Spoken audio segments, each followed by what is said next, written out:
people do sometimes respond poorly in trauma, and they may respond in emotionally abusive ways. But the more important thing is this a consistent pattern, and is this something they're not seeking help for?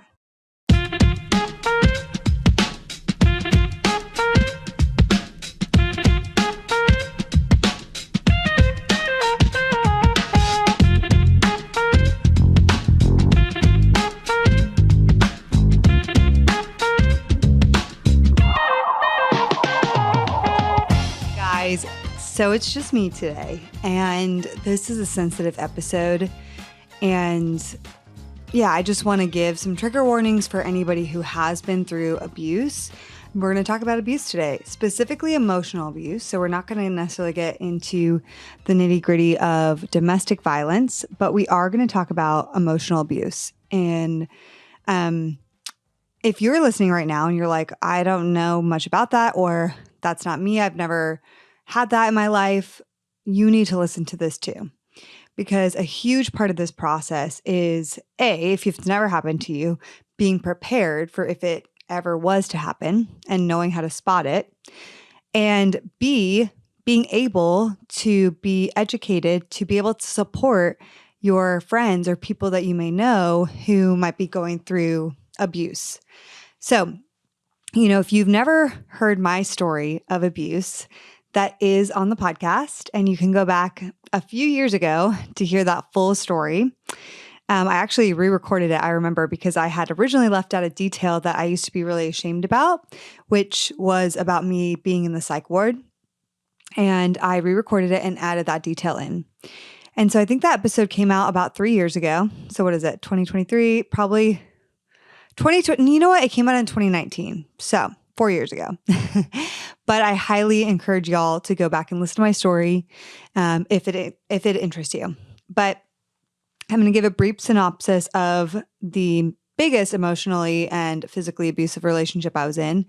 And then I want to talk about emotional abuse because it is a red flag. And we're in a season on red flags. And it is a red flag. It's a major red flag. But emotional abuse isn't always outright very obvious, which is why you end up getting sucked in. It's kind of like, if you've heard this analogy, if you throw a frog into a pot of boiling water, it will jump out because it's really hot. But if you put a frog into a pot of lukewarm water and just slowly turn up the temperature, eventually the frog will die because it doesn't notice. It gets used to the hotter and hotter and hotter temperature until eventually it's too hot for it, but it doesn't even know. So that's kind of like emotional abuse. The abuse cycle starts very subtly, and typically abuse of any kind, including domestic abuse, domestic violence, can and often does start with emotional abuse. Almost always it starts with emotional abuse. So it's so important to know about what emotional abuse is. I just want to say all abuse is horrific. There's multiple different kinds. There's physical abuse, sexual abuse, verbal abuse, which also is similar to emotional abuse. And any of those kinds of abuse can imprint a painful trauma in your memory. So I want to say this, when you say abuse, usually first people think of domestic violence, right? But emotional abuse is very real and even more common than domestic violence. It can be very hard to spot, like I just said, because it's usually slow and steady. And like I also just said, it is the foundation for other forms of abuse.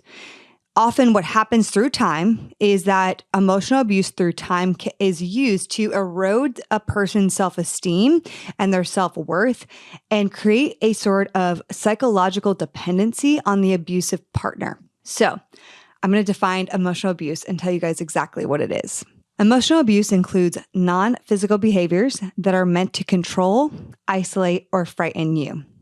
Some examples include threats, insults, constant monitoring of you, excessive jealousy, manipulation, humiliation, intimidation, dismissiveness, among other things. Sometimes emotional abuse is more obvious, like things like a partner yelling at you or calling you names, but sometimes it is a lot more subtle. acting jealous of your friends or not wanting you to hang out with certain people, especially if there's people of the opposite gender there. While these emotionally abusive behaviors don't leave physical marks, they do through time hurt you, they disempower you, and they traumatize the person that is experiencing the emotional abuse. And like I said, the problem with these things over time is that it wears you down and you start to question yourself. You start to lose confidence. You start to feel diminished in your self-worth. And it really, really, really moves you into a different place. So I want to go back really quick before I go on and tell you that years ago, when I had just gotten out of college, I got into a relationship with a guy, and I was with this guy for about 2.5 years. And again, go back and listen to that episode to 4 years ago to hear my full story of abuse. But the thing about it was the relationship began emotionally abusive. And it was emotionally abusive for about 1.5 years before any physical abuse started, physical and sexual abuse. And so the emotional abuse, though, started very early on with gaslighting. Started with me going to a bar with him, and I would go to the bathroom, and then I would come back and he would be at the bar talking to other girls, flirting with girls. I would notice this and I would be like, hey, what are you doing? And I would literally come up and he would be like, oh, hey, Kait, and give me a high five. What's up, buddy? And I was like, what? Like, I'm this person's girlfriend, and now they're acting like I'm not their girlfriend, and they want to act cool because they don't want to act like they're in a relationship with me. This pattern, actually, of not wanting to act like he was in a relationship with me was consistent throughout our relationship. And it drove me wild because I'm like, we're in a relationship. And he was like, why are you so insecure? Like, yeah, I am with you, but why do I have to do all this PDA in public? Like, you're so insecure, acting crazy. Or I'd say, hey, you're flirting with that girl. And he'd be like, no, I'm not. You're being overly dramatic. Like, what are you even talking about? And then he would deflect, and I will never forget this one time. Once I was in a relationship, I was pretty committed to that person. And so he would deflect and say, well, I saw you talking to this guy tonight. And I'm like, this is like our mutual friend that we came here with. What are you talking about? This isn't like a strange guy. This is like just our friend that came with. He's like, yeah, but you're talking to a guy and I can't talk to girls. Like you can have bad intentions. You can assume bad intentions of me, but you don't have bad intentions. Like, that's a double standard. So these things were very jarring for me because I had never dealt with somebody who would blatantly be doing wrong things in front of my face and then blaming me and making me feel like I made it all up, like I was crazy. And this went on for a very long time, you guys. It was so hard. So also it can be called gaslighting. Okay. So gaslighting is in essence a tactic that is often in emotionally abusive relationships where your partner flips the script on you and makes something that is blatantly their fault now suddenly your fault. And the problem with gaslighting is that it is very confusing and disorienting. Like you know in your mind that you're right, but then they're flipping it on you and deflecting to all these other things. And they're calling you emotional. They're calling you dramatic. They're saying that you're overreacting. And you're like, wait, what am I? And so the first time you might think like, okay, you're actually being like super rude. You're being crazy. But over time, repeated using this pattern, it wears down on you, wears down on your self-worth. It confuses you and you start potentially believing that these things might be true. Maybe I am, being overdramatic. In private, he's like so committed to me. In private, he is so sweet to me. And maybe I'm just like being like too sensitive. And so what seems obvious ends up not being obvious through time. And if you couple that with you come into a relationship already with a sense of low self-esteem or a confidence that isn't fully solid in the Lord, then if you believe lies about yourself, significant lies about yourself, when someone calls out these things about you, then it is easier for them to feel true. For example, I was always told growing up that I was too dramatic, too emotional, and too loud. And so Those were messages I got constantly as a kid. And so this guy is now reinforcing those messages that I believed about myself and heard as a child. And those things that I kind of in the back of my mind always believed were true, he was revalidating. And so I'm like, well, maybe he's right. Like I have been called too dramatic and emotional and, too sensitive. So maybe I am being those things. Now it got to a place where like literally this guy cheated on me emotionally and physically with many girls. And it came to the point where even when I had evidence, which I found evidence because if you get really badly into these relationships, you start doing things you never thought you would do. Like I would stalk his Instagram. Instagram was new at the time. I would stalk, I would really try to be a detective and figuring out who he was talking to and all these things. And I would find details. And y'all, I would find it or I'd hack into his phone. Not hack. I would steal his phone and look at his messages. And I would lock myself in the bathroom. Meanwhile, he's pounding on the door and I'm like reading through his messages. Something I had never done before. Like I've never taken JJ's phone and looked at his phone. And I had never done that with another guy. But this guy, I did because of so much gaslighting. I felt like I need to prove that I'm not crazy. And then you guys, I would find the evidence and I would show him the blatant evidence. Here's the girl you're flirting with. Here's the girl you're sending pictures to. And he would literally be like, that? You're worried about that? Are you really that insecure? And comments like that. And I'm like, what? And so that kind of thing happened all of the time for a year and a half until it became, domestic violence and sexual violence.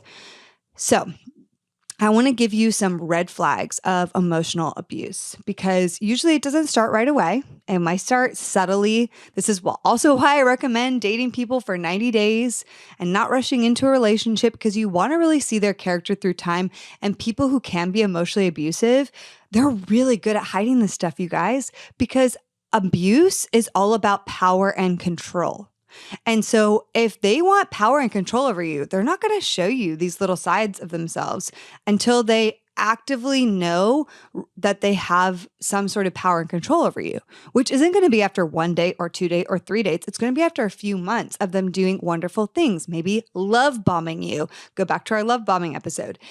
And then after that point, they'll start adding in some of that emotional abuse. So that's why, again, don't rush into relationships and really pace it out. I recommend 60 to 90 days. I can't harp on that enough. There's so many reasons why pacing is important, but this is definitely one of them. All right, so some red flags of emotional abuse. These are all from the National Domestic Violence Hotline, which again is an awesome resource. And if you're listening and you are going through emotional abuse, like this line is available for you. Emotional abuse, domestic violence, anything of that nature, they want to help you and provide you with resources. Okay, red flags. Your partner name calls you or demeans you. Your partner tries to control you, your time, and your actions. Your partner tells you what to do and what to wear. Your partner often makes you feel silly or dumb. Your partner questions your reality and says that things that you know happened didn't happen. This is called gaslighting. This, in my opinion, is the worst of the worst tactics. It's so disorienting. Your partner is critical of your appearance. Your partner is jealous of time that you spend with your friends or your family. Your partner punishes you by withholding attention or affection. Your partner doesn't want you hanging out with someone of another gender. Your partner makes threats to hurt you or others to get what they want. That's in extreme circumstances. And of course, that won't happen till way later. Your partner wants you to ask for permission before doing something or spending time with other people. Your partner constantly monitors where you go and stalks your whereabouts. Your partner doesn't want you to work. Your partner embarrasses you in public. Your partner does not trust you and acts possessive. Your partner threatens breaking up or divorce, if you're married, to manipulate an argument. Your partner wants access to your phone, your passwords, your social media. Your partner threatens suicide during arguments. Your partner is constantly accusing you of cheating. Your partner blames you for their unhealthy and abusive behaviors. Your partner makes you feel guilty or immature for not wanting to have sex. Your partner overloads you with compliments and gifts and then uses that to manipulate you later, aka love bombing, which we talked all about this season. So, one of those tactics, any one of those tactics is emotional abuse. Now, I want to make a quick caveat here because if somebody does one of these things on a singular occasion, that does not mean, oh my gosh, they're emotionally abusive and I have to leave them right away. You need to watch for these patterns and know that people with trauma may lash out in emotionally abusive ways, but that may be a momentary thing and it might not be a consistent thing. For example, I say that as a person who has dealt with a lot of trauma, and I look at this list and I'm like, I have done at least one or two of these things to JJ at some point. And yet, after it's happened, I've been like, okay, hey, babe, that was really wrong of me. And I was acting out of trauma. And I'm really sorry I made you feel that way or said those things or tried to control you in that way.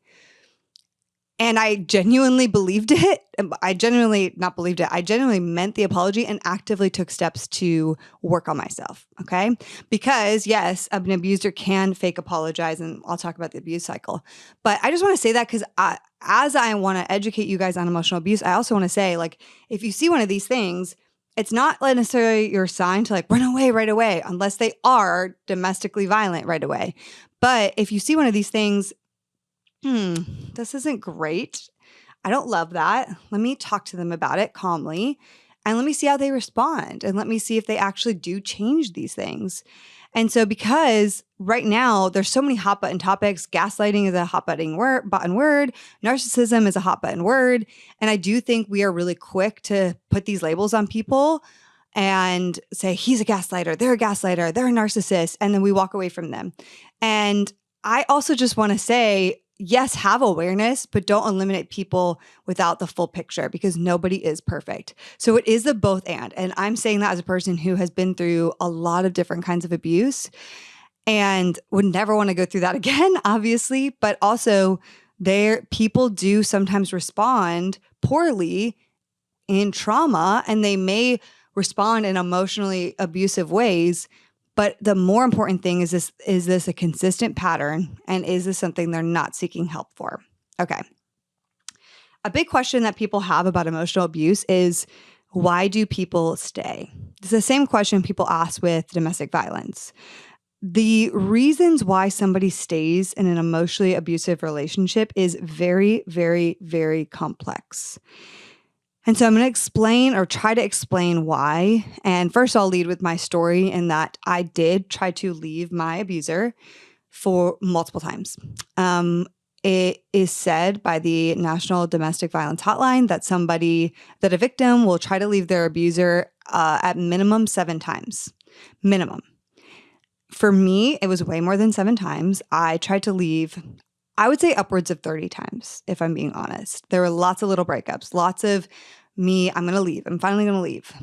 And then got back into it. And I'll tell you, a lot of people in my life, which we'll get to in a minute, did not understand why I could keep going back. And they started thinking I'm crazy. And they were like, she needs help. She's crazy. And they started thinking I'm more crazy than the guy is because they're seeing that I keep going back and okay, if he's that bad, why are you keep going back to him? You're kind of acting crazy.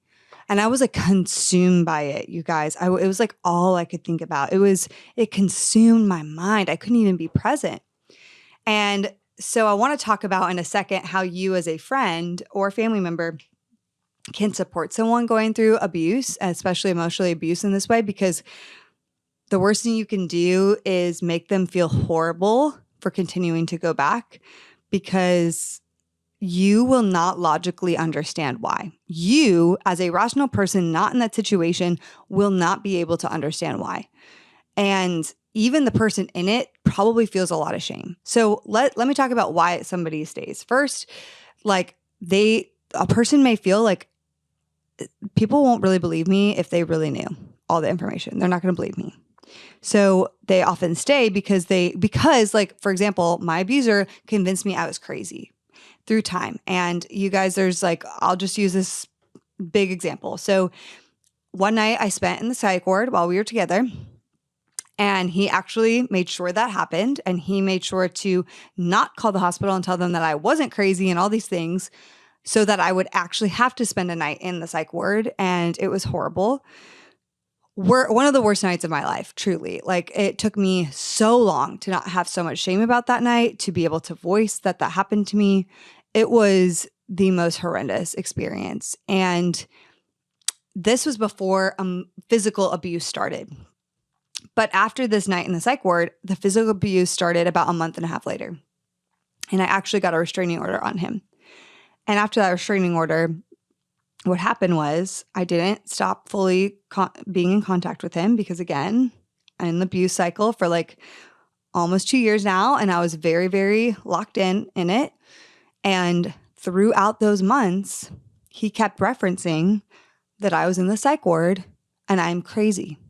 And I made everything up, that he would never do those things, that I probably inflicted those marks upon myself.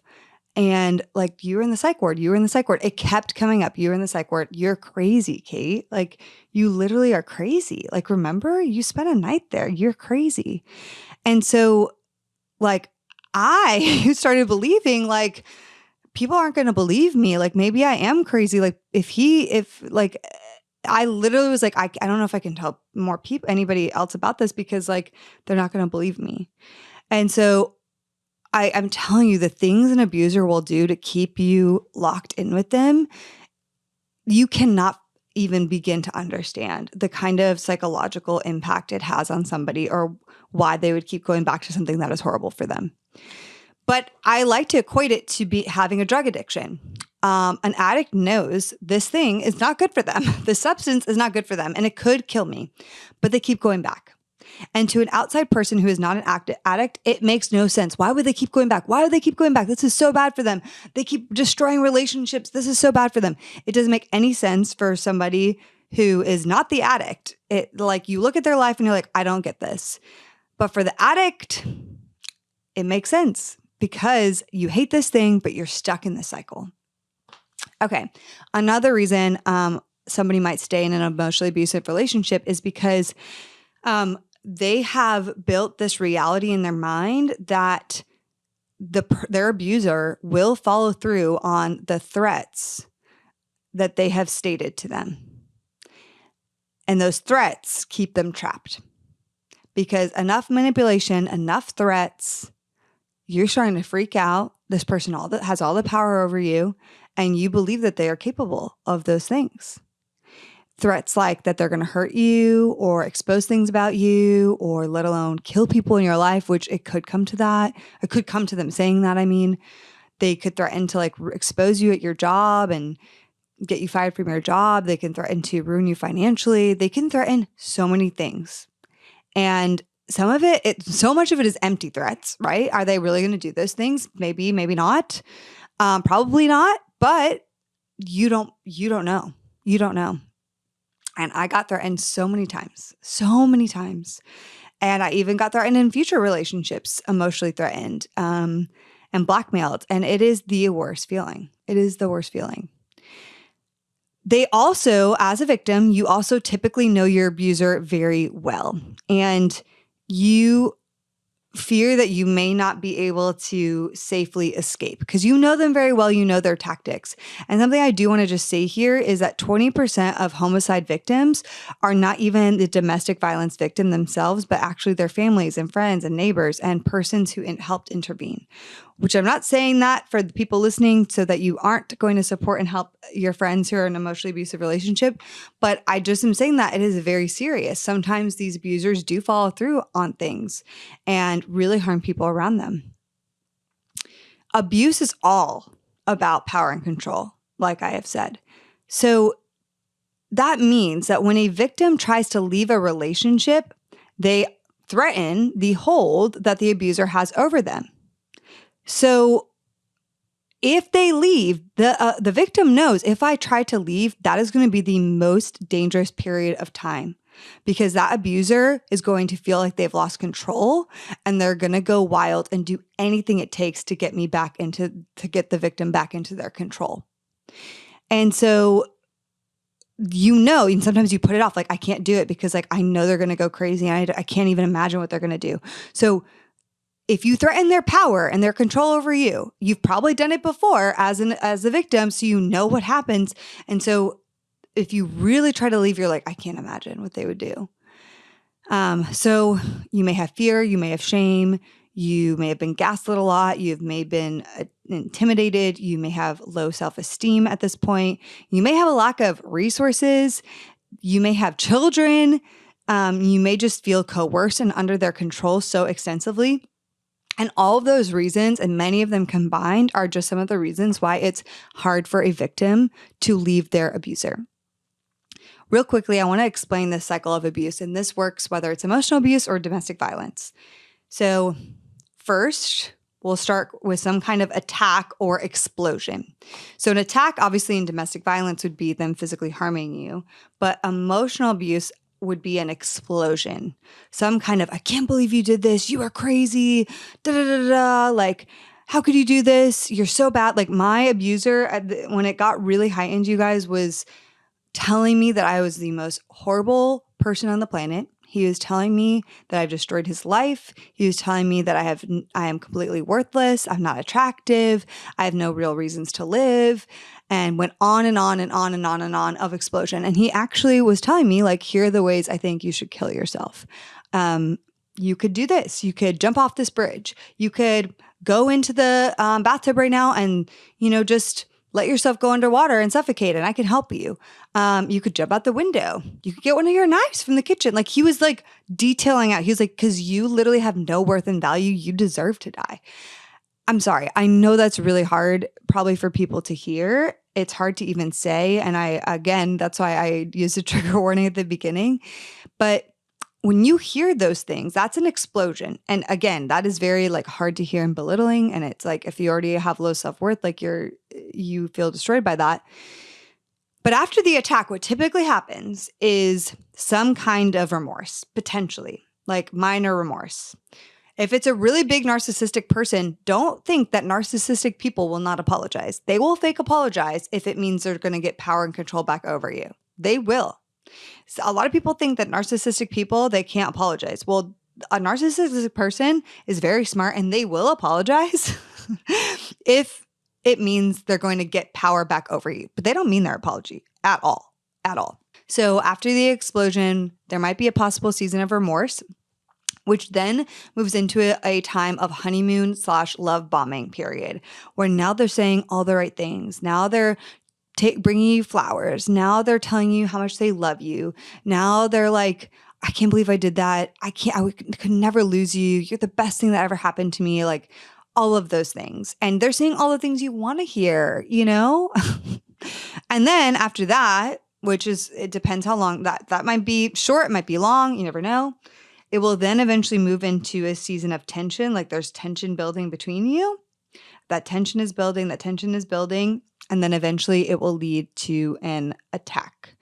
And in the tension, the usually things that'll happen is like, they might say, don't push it. Or if you loved me, you wouldn't do that. Or it's a lot of questioning, a lot of jealousy. They might withdraw from you and give you the cold shoulder. They might give you a promise and break it. Like there's going to be a lot of tension and potentially some manipulation. That's where some gaslighting might happen. That's where some blaming might happen. Like there's going to be a lot of tension of them like pointing the finger at you and kind of like little threats until eventually there's a big explosion. So this pattern is incredibly confusing for the victim. There's a combination of love and affection, and then physical, emotional, or verbal violence after that, and it's very disorienting. Sometimes the cycle of this can be short. Sometimes it can be long. Like I remember one night I went through this entire cycle in just a few hours with someone. It was horrible. But then this could also be long lasting, like the remorse and the quote unquote honeymoon period might last for like a few weeks. And then tension may last for like a few weeks until, and so it could be subtle as well. It's just, I can't emphasize enough how the pattern really keeps you warped into the cycle. Now, I heard this and I read this, and I think it's really fascinating, so I want to share. I want to talk biologically about why we stay with an abuser. The National Domestic Violence Hotline says that biologically speaking, the bonds we develop originate from our infantile dependence on someone else for survival, usually our primary caregiver or parent. So in our early years of life, survival is foundational to human attachment. When safety is threatened by some kind of trauma, we naturally turn to someone who we think is the caregiver in our life, the person who provides safety for us in our life, someone who provides support, they provide protection, they provide care. And when that kind of bonding occurs, oxytocin is released in our brains, which then furthers comfort and attachment with that caregiver. So for example, like I'll give an example in a second. I just thought of it, but I'll give it in a second. I got to finish this. Okay. So in adult relationships, what happens is the caregiver is often our significant other. It's no longer our parents. We've left our parents. So when we get into a relationship, we'll often get really vulnerable with our partner. And we often see our quote unquote caregiver, or the person who's safest to us, as our significant other. So trauma bonds occur when the person we regard as the significant other, aka our caregiver, is also the one creating trauma by threatening safety by abusive behavior. Given that we are hardwired from birth to turn to some kind of an attachment figure, we naturally turn to our romantic partner, even when they are the ones being abusive to us. This leads to a victim being feeling very bonded to their abuser. Also, we just as humans have a tendency to make sense of our experiences. So as a victim, you're going to start trying to rationalize, like, what's going on here? We try to rationalize the dissonance of our abusive partners harmful versus their caring behaviors. Like there's both usually. It's never just harmful behavior. The abuser will also be caring and loving in some capacity. And so we're trying to make sense of those things. That kind of rationalization will actually strengthen the bond between the victim and the abuser. So through all that gaslighting, you're like questioning, you're trying to rationalize it, and you're remembering that they're loving and caring, and that abuse cycle. That's why the love bombing part, the honeymoon part of the abuse cycle is so essential, because those are the things you want. Those make you feel safe. Those make you feel cared for. And you're trying to rationalize, well, this part of this person versus this part of this person. And that actually creates a bond to that person, you trying to rationalize those things. On top of that, get this, you guys, abusive partners promise change typically, and then they actively tend to the wounds that they have created upon you, precisely in the moments that you feel the most vulnerable and hurt. Can you imagine that? Like they create the wounds, and then they are there to actively help you tend to those wounds and care for you, even though they're the ones that created it.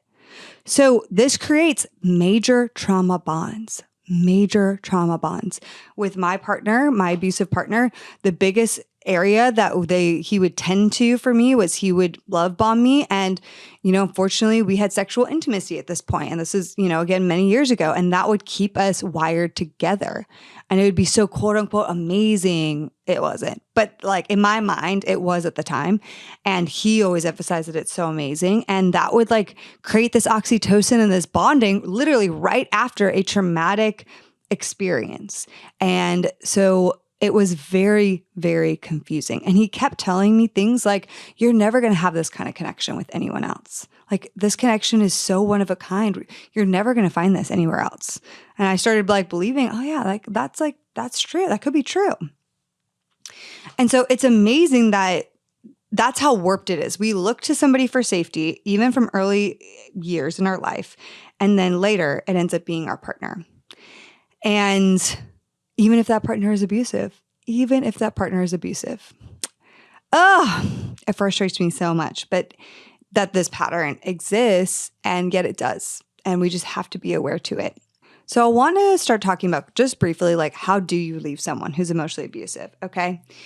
Like I said, it can take an average of 7 attempts for a person to finally leave an abusive partner for good. And depending on how abusive this situation is, it might take a lot more. For mine, it took a lot more than that. The first thing I would encourage you to do is to ask for help. Call the National Domestic Violence Hotline. tell a trusted friend. And within that, it's really important to try to build a safety network. I did not have a safety network. I did not have people in my life that I felt like I could truly, truly turn to. I didn't have mentors. And a whole side story is I did not really feel supported by my church. And that really, really was a hard part of this. But I didn't have a safety network. And so when JJ and I talk about things like building a board of advisors, that is also essential for situations like this, where you might be in an emotionally abusive situation. Like, you need to turn to people. You need to have safe people in your life. And you need to be able to ask them for help. People that are not going to shame you, that maybe have experience with things like this, or just who are going to be loving and caring and for you no matter what. I would also encourage you to build and create a safety plan.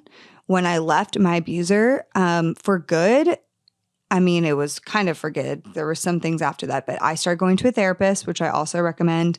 And she helped me create a safety plan for if I got warped back into it again, or what, if he just showed up one day. And this is really, really, really helpful. And at first I thought, this is ridiculous. I don't need to do this. And then I realized, no, this is necessary. My safety is on the line. There were multiple times where it got to the point in my relationship where I could have died. This is not okay. When you do finally exit, you need to work on becoming fully independent. It's why I harp so much on deeply knowing yourself and deeply loving yourself, because you have to love yourself to not lose yourself. You have to know who you are in the Lord and fully be able to take care of yourself outside of a relationship. And that's so important. I also want to bring in the importance of friends and people here who are listening, who maybe you've never been in an emotionally abusive relationship. This is very confusing for you. Or maybe you've had someone that's been in this situation. You just are I do not get it. This frustrates me so much. First of all, I want to validate, yes, it can be hard. You may feel frustrated. You may feel angry. You may want to give up on this person entirely. They may be acting completely irrational. They may be even being a bad friend. Most likely they are being a bad friend to you. But I want you to also know that if you are a trusted friend to this person, you can play a crucial role in empowering the victim to stay safe or to even leave for good. Now, it's not going to be up to you, right? It's going to be up to them, but you can play a powerful role in supporting them and creating safe space for them and making them not feel crazy. And so how can you do that? First of all, you need to educate yourself. And this podcast is a great place to start. Looking on the National Domestic Violence Hotline website is an awesome place to start. It talks about emotional abuse, domestic violence, so many things. It's a great place to educate yourself. And then you want to directly go to your friend or whoever this person is and very kindly let them know you're concerned for them. You need to know, though, that if you do that, they may not want to talk to you.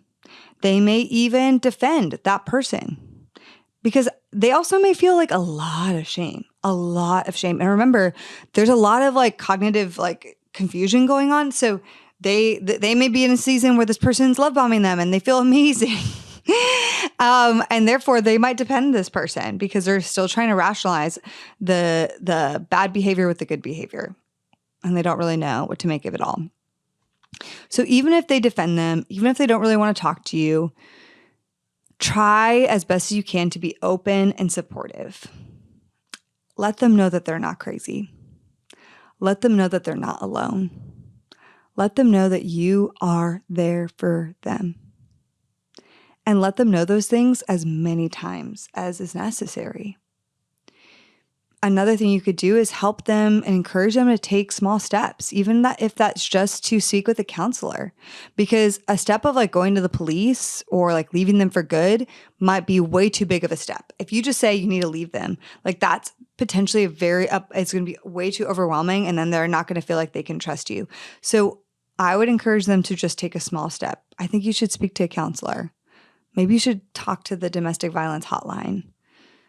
Maybe you encourage them to create a safety plan. You need to start small with them. If you start big and dramatic, they're going to probably not want to confide in you anymore.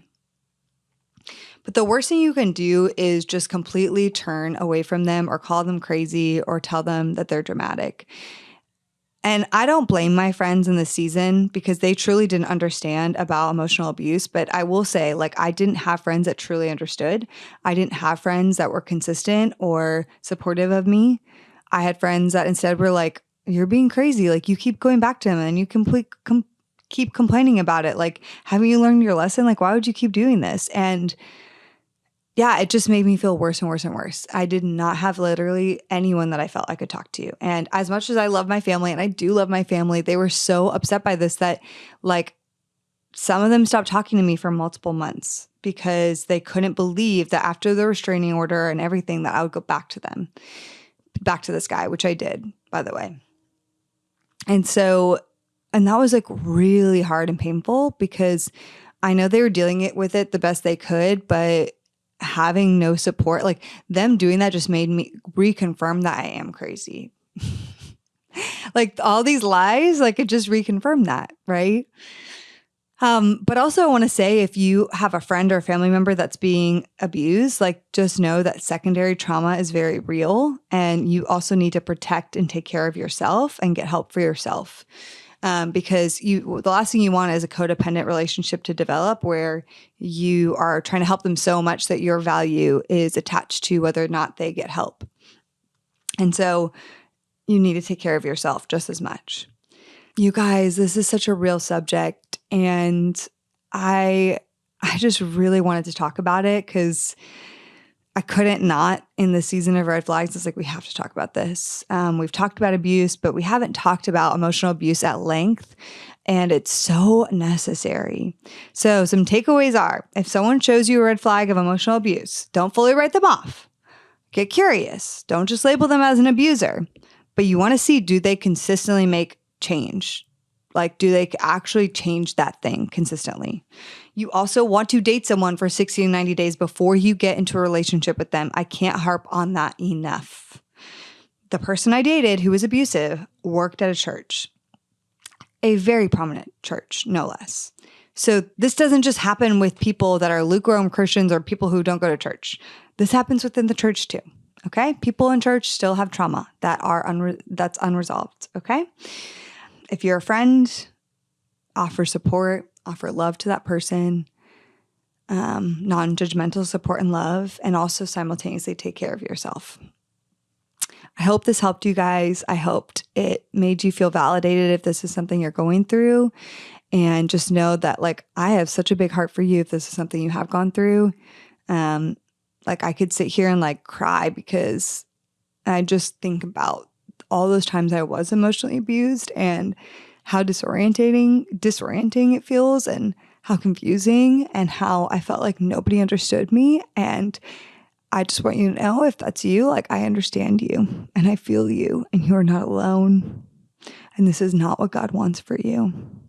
And God does not look at you with any disdain. He does not look at you and think that you are less than.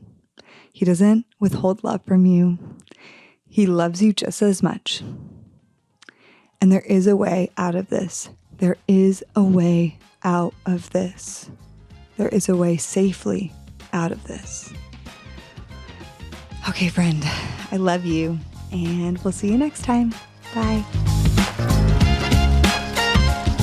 The Heart of Dating podcast is created by Kait and JJ Tomlin. Shout out to our epic audio and video editor, Scott Caro. We have an amazing Heart of Dating team who helps bring this show to you each week. I want to shout out Kelsey Napier, our Heart of Dating digital marketing coordinator, and Elena Gibson, our brand and community manager. We couldn't do it without them. Now, if you guys have never ranked us or reviewed us on iTunes or Spotify, would you consider doing that? It would mean so much because our podcast can get more discovered and more people can learn how to better date as Christians. Don't we all want that? We launch our podcast each and every week on Wednesdays, so we will see you next week.